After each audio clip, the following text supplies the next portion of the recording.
I don't blow a lot of accounts. I don't blow a whole bunch of evals anymore, which is a blessing and a curse. And that's why I'm not a big fan of the whole, we just talked about time, we talked about size, but let's talk about something else, which kind of goes into the time thing. Honestly, I stopped with the whole trying to treat evals differently than my funded accounts, which I know we hear about all the time online, but I think it's a horrible idea.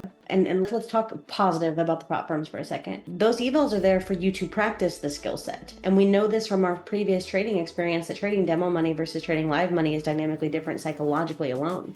So I know the argument to just pass it quick and then get to the funded, but that's not what it's intended for. And I think it's a horrible habit versus I'm going to treat this eval like I would if I was trying to get a payout. I'm going to be conscious of my size, conscious of my day-to-day, my end of day, my trailing, my whatever. Get what I get. I'm going to move on to the next day. And however many days it takes me to pass, obviously if I'm kind of close, I'll go flop a couple of those accounts and size up a little bit. But when I stopped trying to do the gamification aspect of it, I have to pass in 1 day or 2 days because it's 50%, or I have to pass in 3 days because it's 40%.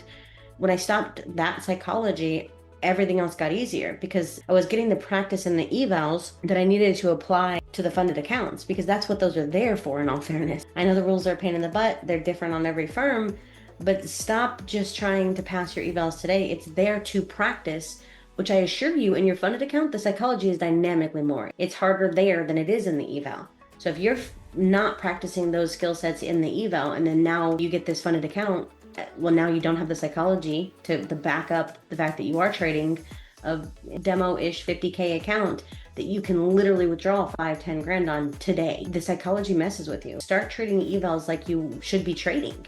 And you can size up a little bit heavier risk on your evals if that's your jam.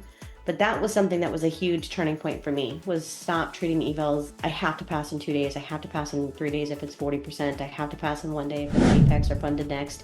You can pass in whatever time it takes you to pass based off of what the market gave you that day. The market gave us a lot today, but I didn't get a lot of this. And that's how life goes sometimes. I just didn't get a lot of it. I got my couple of entries down on this move, tight management. It is what it is. That equals 80-ish bucks on most of the accounts. That's it on one contract. So I think that's huge, guys, is start treating the evals like the prop firms meant them to be treated, which is trade them like you would if it was your funded money. In a perfect world, you're going to be kind of consistent. Worst case scenario, you got your 300 1 day, 500, 700, 200. Fine, maybe it did take you 8 days. But you don't have to pass in 1 day. You don't have to pass in 4 days exactly. That's stupid. And it doesn't transfer well to the funded, because then you're trying to do the same thing, which is force the market, force the dollar amount, and that's not it at all. And for the people who argue, well, you're going to get rebilled, so I may as well, fine. On the last 2 to 3 days before the rebill, you can have a system in place that says on these days I'm going to double size or triple size or something. That fiscally makes sense. But I would argue, for the people who say, well, I have to pass it in this time frame or I'm going to get a rebuild, those people are typically the ones buying 18 sets of evals over and over again in a week and a month. So you're not saving any money by saving the one rebuild. In fact, you're probably spending way more money, if we're being honest.